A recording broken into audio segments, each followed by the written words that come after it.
The first client that I started to work with was actually a $15 billion turnover Fortune 500 paint company. If nobody listens to any other part of this episode, that is absolutely spot on. I took it very, very personally. I took it really, really hard. There's a lot of stuff that I can tell you about this. We can have a separate conversation another time around that. I don't know if you know, Phil, have you ever heard of green hushing? This is the Leeds Business Podcast, and I'm your host, Phil Fraser. This week, we speak to Georgia Halston, Group CEO of the Halston Group. Georgia tells us all about launching her own business, buying another one to add on to it, all about green hushing, and some incredible stats about our very own NHS. The business surgery answers the question, one of my key members of staff is causing a bad atmosphere in the team. She's too important to sack. What can I do? Before we start, I have one simple request. Please hit the follow or subscribe button on the app you're listening on. That's it. Thank you. Okay, so let's get into an episode that is jam-packed full of great advice for running your business. On today's Leeds Business Podcast, I'm delighted to have with me Group CEO of the Halston Group, Georgia Halston. Good morning, Georgia. Hi, Phil. Thanks for having me. So, quick question. Have you ever taken private equity in the business, or have you taken private equity in the business yet? No, it's not something that we've looked into so far. Okay, well, the reason I ask is today's podcast is brought to you in association with YFM Equity Partners, who are based here in Leeds. YFM Equity Partners offer investments from £2 to £50 million, specifically to fast-growing businesses, as well as providing the resources and expertise needed to take your business to the next level. So if you're an entrepreneur with a vision for growth, whether you're expanding your market, scaling your operations, YFM Equity Partners can help you turn your ambitions for your business into a reality. Now, I'm not just talking about YFM. They've actually invested in two of my previous guests. If you listen to our recent episode with Adam Oldfield at Force 24, or episode 23 with Zandra Moore from Pan Intelligence, who I know, Georgia, I know you know her, both of them talk very, very positively about YFM. So have a listen to those episodes if you're interested. So if you're looking to partner with a team that believes in your potential, you can find out more at yfmep.com. That address is also at the top of the show notes. And when you do contact YFM, please make sure that you tell them Phil from the Leeds Business Podcast sent you. Otherwise, I'll have to stop doing the podcast. And you wouldn't want that, would you? So, Georgia, let's go back in time, take you back to an agency called Ponderosa, where you worked. Tell me how you got there and what made you, excited you to launch your own business. Well, I actually started in SEO in Leeds, a great business called Branded 3 that no longer exists. I made a lot of good friends and a lot of learned a lot about the digital marketing industry at the time. Back then, Phil, you might remember a time before social media. I was coming out of uni and it was sort of the wild west of social, where Facebook was just launching, and it was a really interesting and exciting time. So worked in social there at Branded 3, and then worked over at Ponderosa as well, where they had a lot of great FMCG clients. So there was a lot to do with social at the time. There's a lot of money going into it as well. So ran the social media team there and SEO and digital PR stuff. Cut to sort of 29 years old, and you're still doing sort of experiential stuff for mainly alcohol brands, and you start to realize that maybe you want to move on to something a little bit more serious. We did do a little bit of B2B stuff at Ponderosa, but not really as much as I was becoming increasingly interested in. And we worked with some steel stockholders and supply chain clients, and I realized that was kind of where my interest really lay, in those more heavy industry businesses.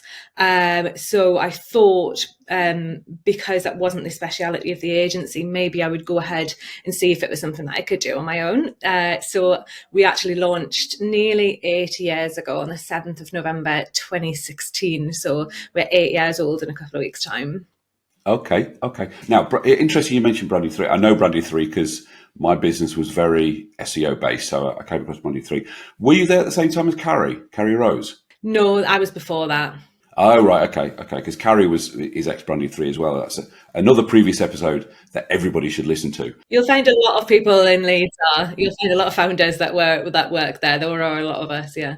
Yeah. So, and I always ask this question of people who start up their own business. You've got a nice job, nice salary, go in on Monday morning, leave at, 5 o'clock on Friday afternoon.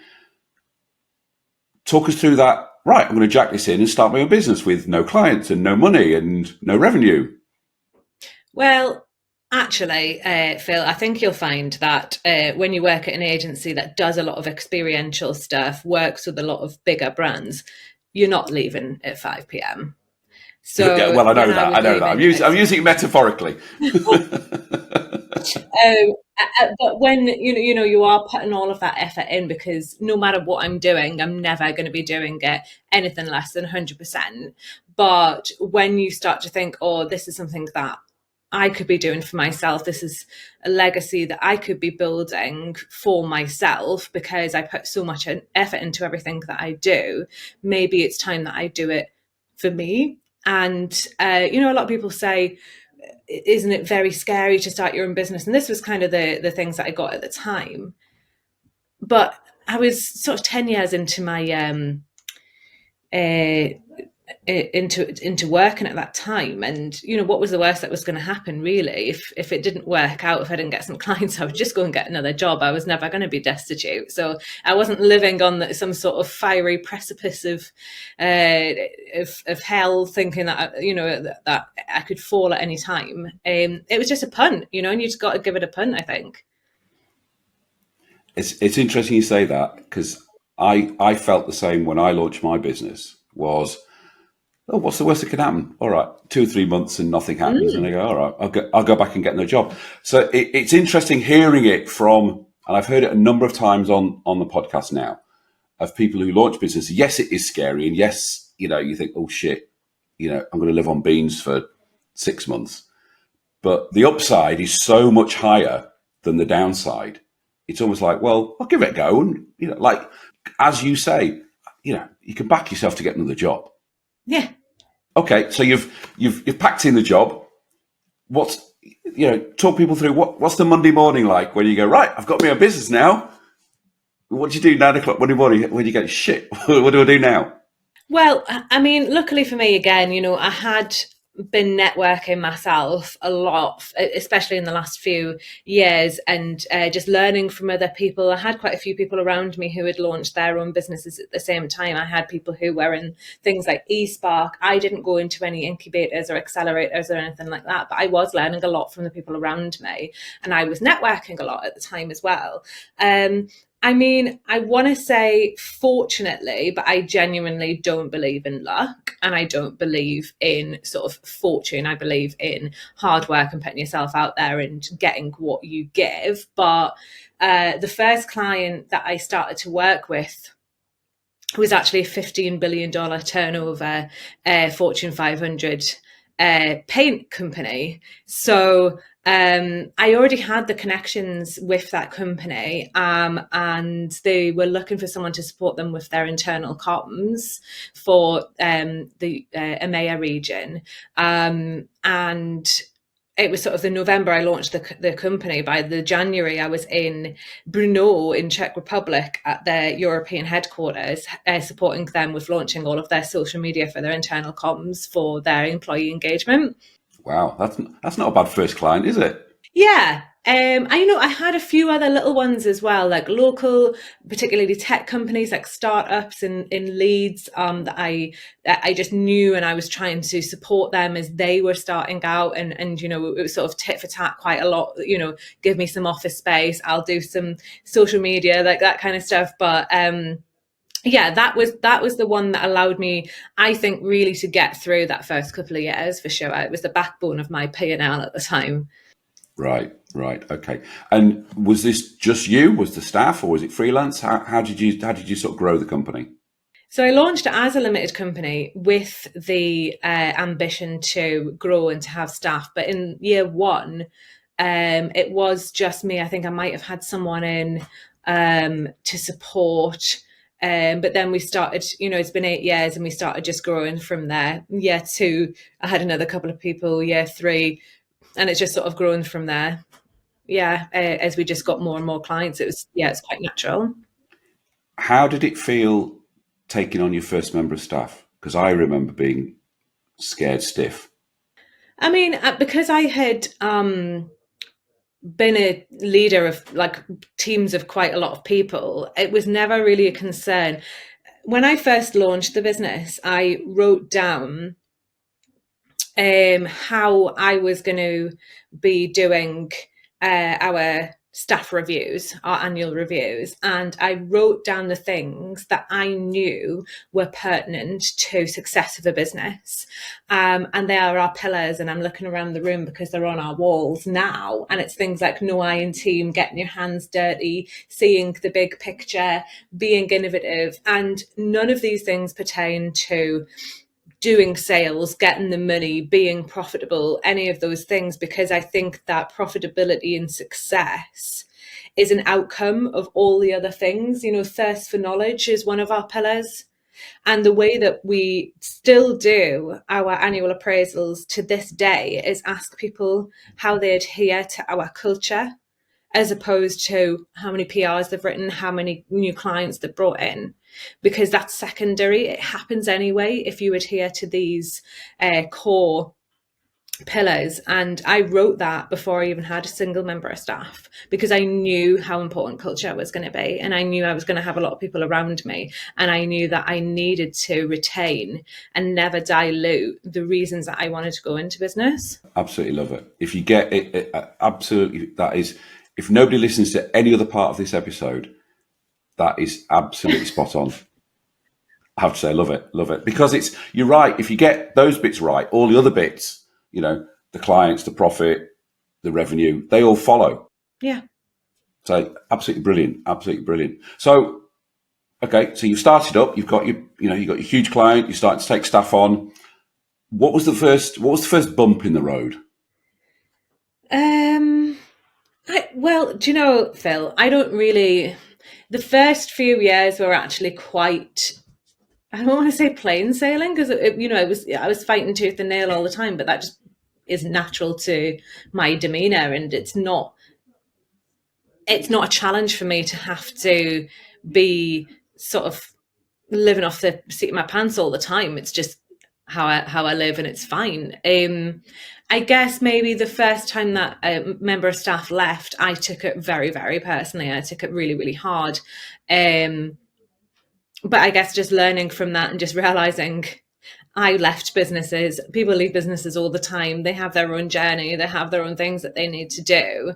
And just getting over my own kind of ego around thinking that I've got people who will be here, for life. It's just not the way that that it works, and definitely has changed even since when I started work. You don't have it's far more transient, and it's not to do with me or the business. It's just to do with sort of working culture. So I think that was probably something that I took quite hard, but we didn't, because I guess we weren't aggressively scaling.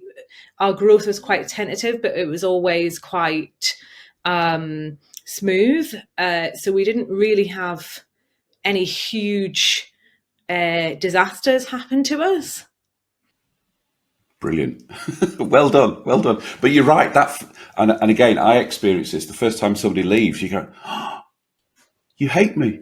You Take it so personally, and it's not about you. It's like, put your ego aside. It's not about you. Yeah. And the other lesson I found from that, and you may have found it as well, is, and this is not being derogatory to any employee, nobody's irreplaceable. Even though you think at the time, oh shit, everything's going to fall apart because this person is so key to the business. And then it doesn't fall apart. And you go, hey, I didn't realize that. I would agree that no one's irreplaceable in terms of the roles within a business, but there are some people that are irreplaceable to you personally. And I've this year lost one person, and it was all personal reasons, and it was, I know that we're going to be friends for forever, and we'll always be there for each other. But not having that person with me every day, just on a personal level, was one of the hardest ones. Okay, okay. And I don't want to pry too much, but what did that person bring over and above? I'll say just being an employee. The energy, right? So my friend Anna says, you're not chief executive officer, you're chief energy officer, and coming in every day and having all the onus of energy being on you, it can be quite draining, and it can be even quite daunting to come in and just be like, yeah, I've got to have that smile, I've got to bring the energy, I've got to make sure that everything's positive.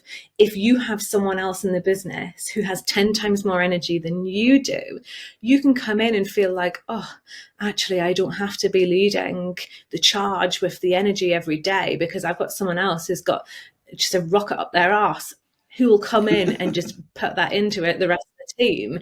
So I don't have to sometimes. Right. Okay. Okay. I get that. I get that. So you've set up this agency. It's growing.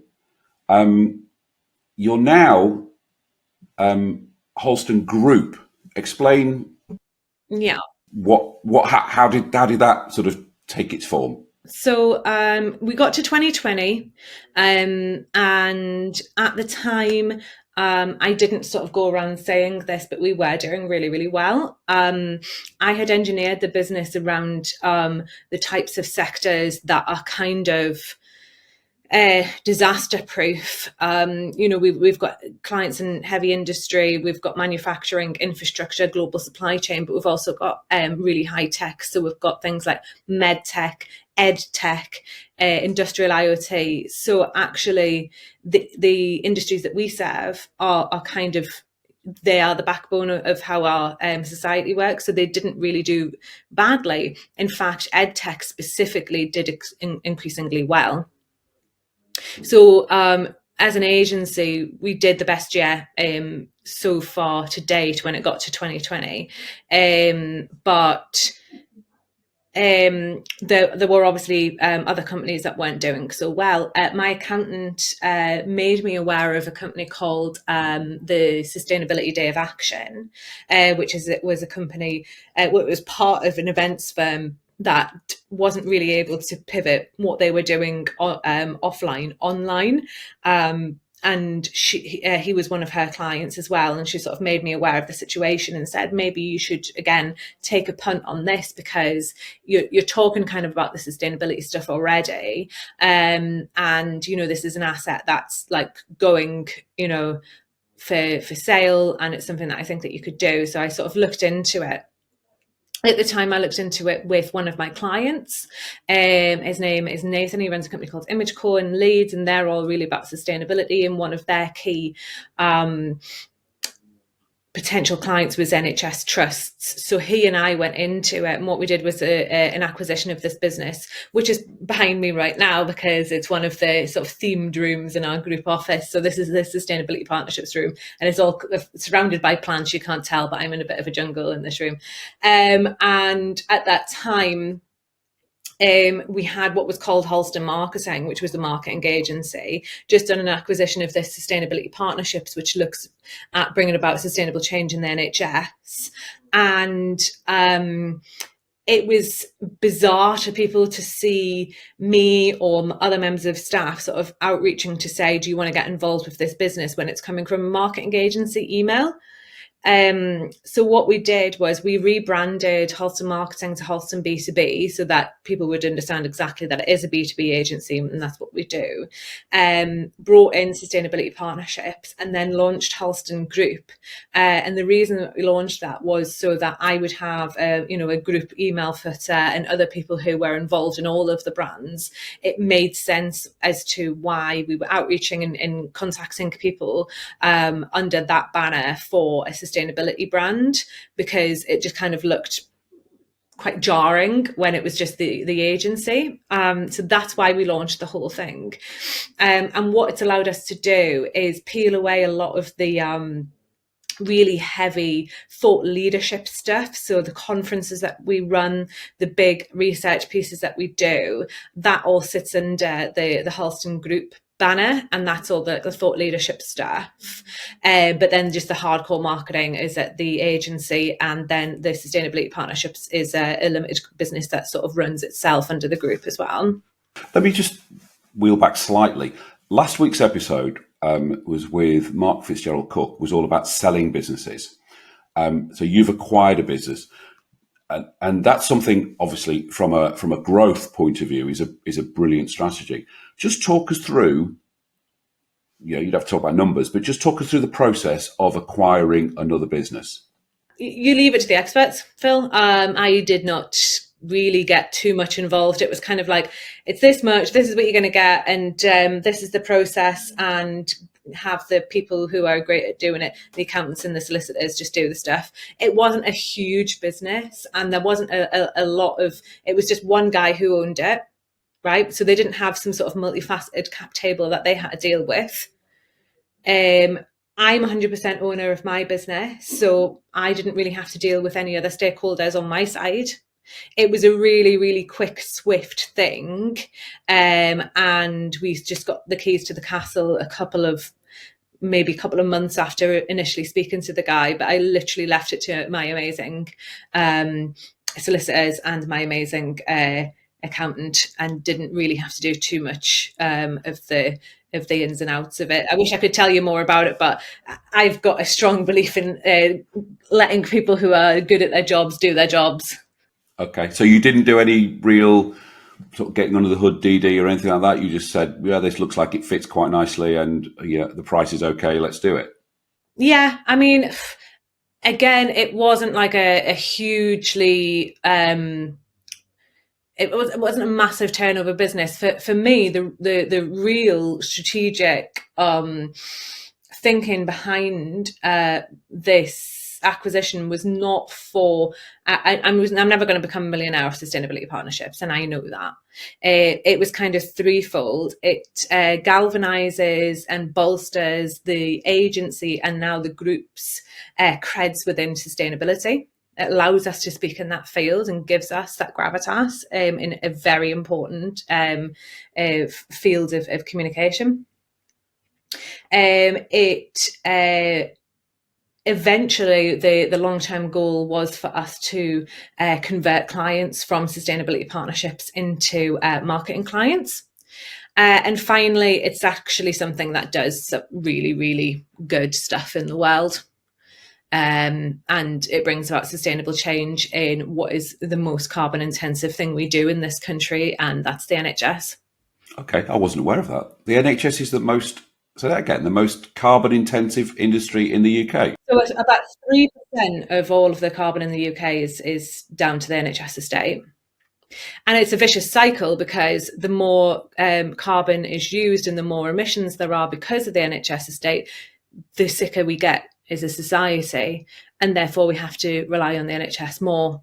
So it's a bit of a vicious cycle, but there's a lot of, I mean, the NHS has an amazing goal for 2040 to become net zero, the first net zero healthcare system in the world.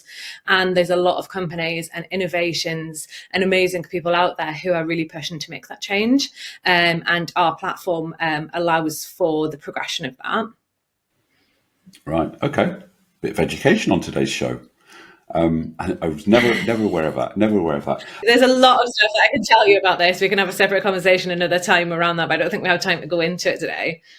We'll do a whole podcast on the NHS and its carbon emissions. That, I'm not sure how many people might tune in, but I'm sure it'll be fascinating. Okay, before we carry on, I want to talk to our readers, our listeners and viewers about the Leeds Business Podcast Fair Deal. The Leeds Business Podcast Fair Deal has two sides to it. My side of it, every week I bring you, free of charge, amazing, inspirational, fascinating and educational guests like Georgia, totally free of charge. And you, listener and viewer, have two parts to your side of the deal. Part number one, recommend this podcast to one other person you feel will get a benefit from it. And part number two, and you should all be doing this because not enough people are doing this at the moment, you should post a review on the Apple Podcast app or at podchaser.com. That's the Leeds Business Podcast Fair Deal. Fair deal, Georgia? Fair deal, Phil. There you go. It's a fair deal. Georgia says it's a fair deal, so you've got to go. just put the podcast on pause, write a review, then come back. Okay, so we talked about sustainability partners. So just explain what sustainability partners do and how you've grown it. Yeah, for sure. So what had happened was this guy was running what was called the Sustainability Day of Action. It was a day that he ran every year with the NHS, where he brought in suppliers that were alternative to the suppliers that they were using generally on the NHS supply chain, that had a sustainable alternative to what they were procuring at the time. He was running that every year, and it got bigger and bigger until it got to 2020. He couldn't run this anymore because it was all road shows and exhibitions, which in my mind are inherently wasteful anyway. And that's when, it got to the point where we were like, okay, this is something that I can take on. He had about 800 decision makers within the NHS on his database. He had a brand which was questionable for someone who's into brand, but he had a great following. He had a great community. He had like a lot of people across social, and he had a lot of people with the NHS really interested. Now, this was in 2020, unbelievably, a time before the 2040 goals, and it was before there was such a thing as the greener NHS. It was before any of the NHS had their sustainability plans in place, or had even sustainability managers at each of the trusts. That's obviously changed a lot in the last 4 years. Now, each of them have a carbon reduction plan. Each of them have a green plan. Each of the trusts knows how they're going to contribute to that 2040 goal. So the way that Sustainability Partnerships works is we now run events every single month, but they're online. So we run webinars. We've built that database from 800 to 2,500 NHS decision makers who are interested in developing sustainable alternatives within their supply chain. So what we do each month, next month we've got on the 13th of November an event specifically around theatres. Now, I know, Phil, you mentioned that you didn't know very much about the sustainable aspects of the NHS, but theatres is one of the most wasteful aspects of healthcare, and it's to do with not just the energy and the time spent, but to do a lot with single use gowns, caps, all the PPE, but also all of the medical waste that happens with things like single use, or even plastic things that they use within operations. It's also a lot to do with the anaesthetic gases. So I don't know if you know, but we still use, in some cases, CFC gases, which, if you remember, were sort of outlawed in the 90s because of the hole in the ozone layer. So there's a lot of people, there's a lot of efforts now to recapture. So there's a lot of technology that happens with anaesthetic gas scavenging in real time in NHS theatres, which means those systems are quite carbon intensive in themselves. So like I said, we could go very far down a rabbit hole, but next month will be about sustainability in theatres. We then have the NHS Sustainability Awards, which is something that we run, again, completely online. And we have trusts from all over the country submitting their awards. And we also have businesses submitting their award entries. So if anyone is a business that sells into the NHS something sustainable, feel free. It's completely free to enter. So we've got those awards, and they're on the 5th of December. So the way that the business works is a super simple business model. If we have businesses who are interested in talking about thought leadership, pitching their ideas and their products and their solutions in front of our captive NHS supply chain audience, they come and pay for their spot on our events. And then we have loads of other things like sponsored emails, content, sponsored social posts, and all that kind of stuff. And that's the way that the business runs. It's super simple, but it's increasingly effective. Wow, that's fantastic. So if anybody's got, is it anything green that's supplied into the NHS, or anything green at all? Just for healthcare. Yeah. Okay, so if anybody's got anything green that's supplying into the NHS or healthcare, you can. When's the award deadline? Just so we can get some. I don't know if there's anybody listening who might be, but if they are, The 8th of November. 8th of November. There you go. That'll be It's the 8th, yeah, the 8th of November for the when this goes out. This will be probably about 2 weeks' time. And because it's the 8th of November, you'll remember it's my birthday as well. So there you go. Entry deadline is my birthday. And actually, just talking about that leads us into this week's how-to. So every week we ask a guest to give us a how-to, to teach us how to do something. So Georgia, tell us what you're going to teach us how to do and teach us how to do it. Yeah, so we work with businesses in heavy industry as well as businesses who are in sort of high-tech industries. But the guys in heavy industry, what we've increasingly been doing is what we call sustainable storytelling. We've been doing this for a long time, but it's only up until the last couple of years that we've really tried to make sure that we are creating a wraparound service in terms of sustainable storytelling. And one of the biggest challenges we've actually seen with some of our more carbon intensive clients is the term, I don't know if you know, Phil, have you ever heard of green hushing? No. Tell us what green hushing is.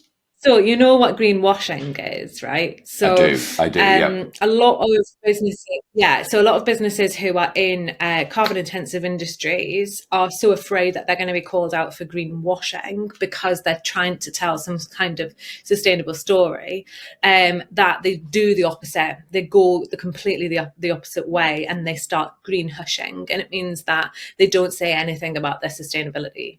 So what we are trying to do is say, hey, you need to be proud of the efforts that you are doing, because actually you may find that you are, leading your industry. You may find that you are doing a lot more than other people. You need to set a stake in the ground to say, this is what we want to do, this is who we want to be, and there's no harm and there's no shame in going out and saying those things. Also, it's something that you just can't get away from. Going forward, every single website needs to have some kind of sustainability tab in their main nav. This also feeds into the sustainability partnerships piece, because as of April this year, with the PPN06 legislation, no business who's selling anything with under £10,000 to any public sector, including the NHS, can do so without a carbon reduction plan in place. So that means everyone who's supplying into the NHS needs a carbon reduction plan. Now, a carbon reduction plan can be something that's just a Word doc that's sort of hidden away in your website footer. But what we say is do something a little bit more to actually genuinely celebrate what you're doing with the aims that you have in carbon reduction. So for high carbon intensity industries, really crafting a genuine sustainable story requires a bit of a balance between things like transparency, authenticity, and also the commitment. So these are some of the things that we say would be really supportive of not green hushing, not greenwashing, but genuinely coming out with something that will not only allow you to meet things like regulatory compliance and legislation like PPN06 to get onto public sector procurement ladders, but also make sure that you are creating that commitment for your supply chain and also for your staff.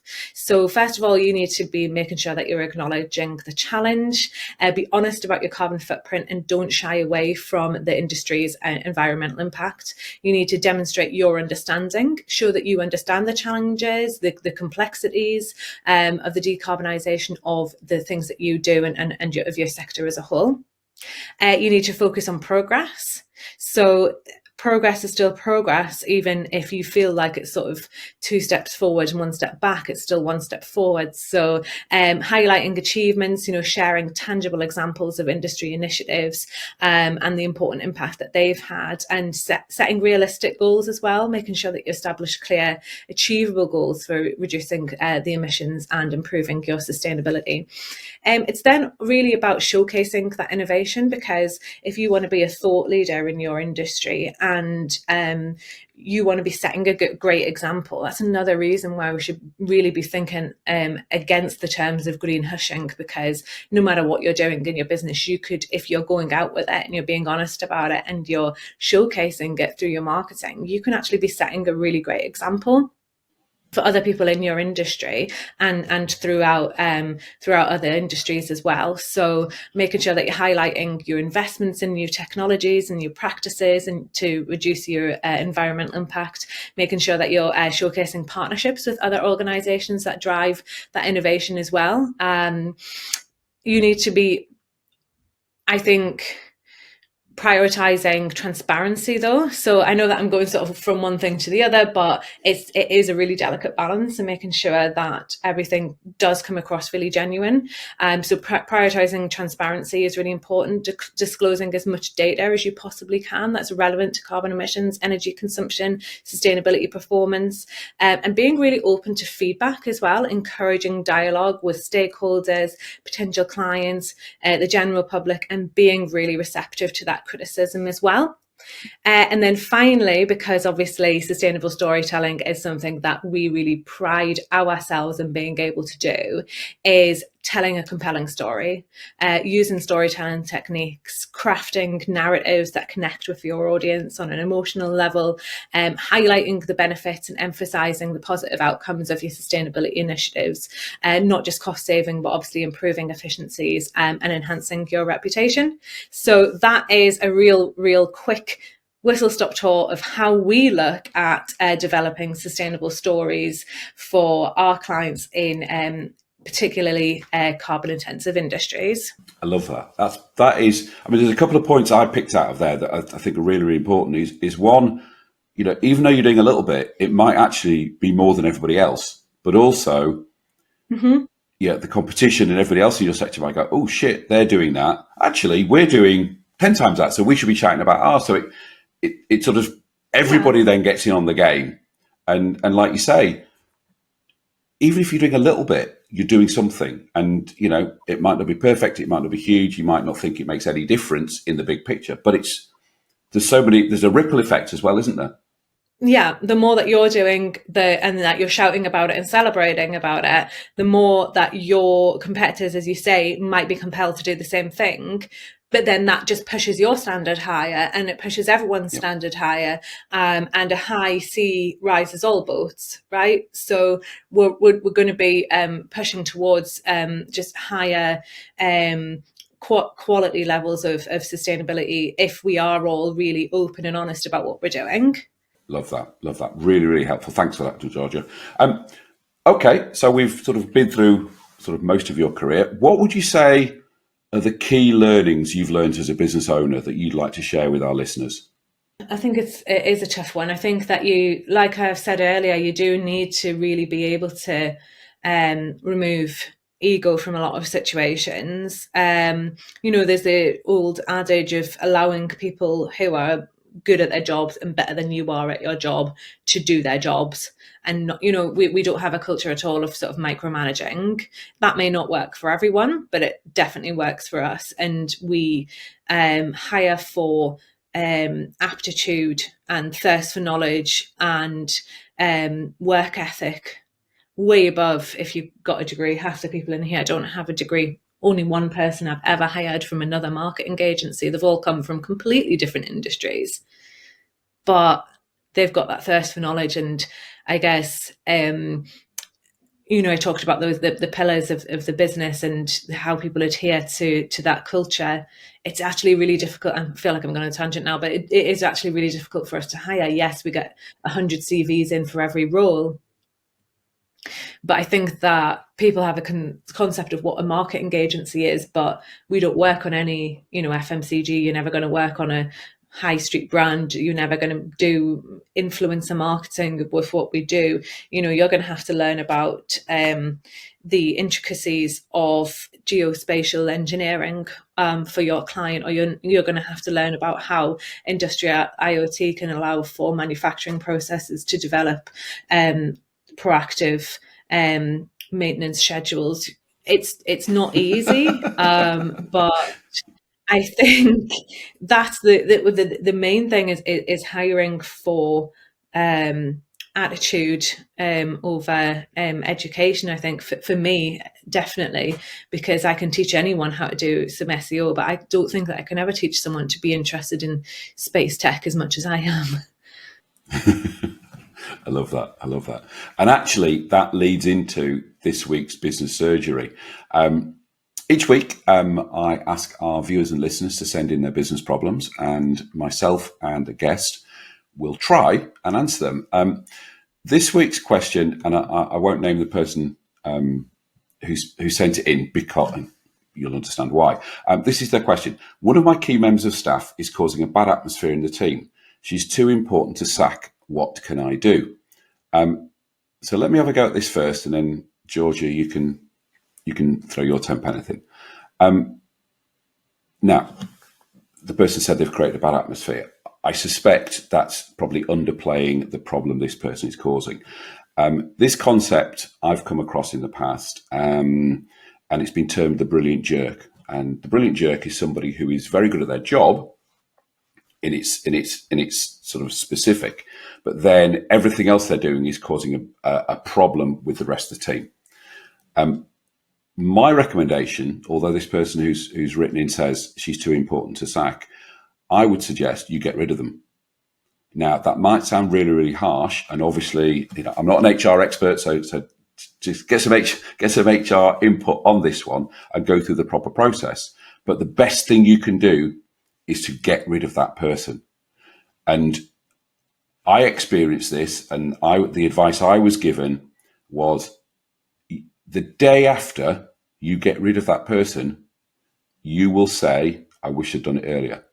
And I did exactly that. So my recommendation would be go through the proper processes, but if this person is causing so much of a problem that it's made you, contact me and ask for some solutions, I think it's a big enough problem to get rid of that person. It sounds very harsh, but that would be my solution. What do you say, Georgia? I think it completely depends on the type of business that you're looking to run. If you've got a real high growth business that's quite aggressive, you're in an aggressive industry, you already have high staff turnover, culture is not that important because you're going to flip this business in a couple of years anyway.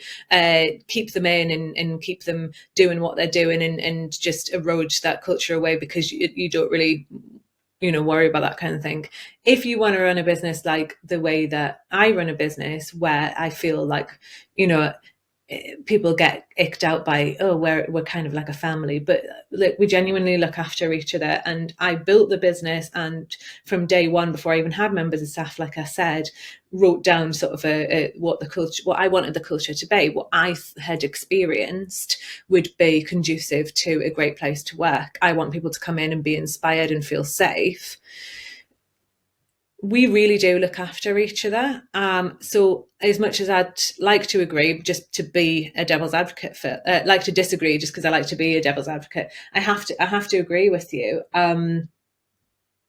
No one is too important. And the best advice I've ever had is that you're far better off having a hole in your business than having an arsehole in your business. And that's my advice. And we wouldn't stand for it. We wouldn't stand for it here, not for a second. I love that phrase. You've just given me a clip for next week to promote the show. Well, I did email you and ask you, am I allowed to swear? Because I knew that this was exactly what I was going to say. But I just said, you know what? It's not a bad swear, is it? So yeah, you can keep that. I love that. Okay, one final question before we do our shout outs. Where do you see the business going? Yeah, so I mean, there's still not, I think that in the past I've been chasing metrics that aren't necessarily the best for things like culture and mindfulness and the way that the business is running, because I always get asked, how many of you are there now? How many of you are there? That's what I get asked all the time. And headcount is such a massive vanity metric, right? Because I've had more people than I've got now. I've had less people than I've got now.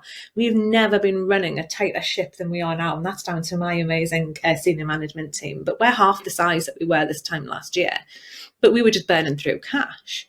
So what I've really managed to, and, I've had a lot of support from the amazing people around me, like you say, like Sandra, who have sort of said, you need to look at what actually matters with your business. Stop listening to people from outside your business telling you what you should and shouldn't be doing and taking bad advice.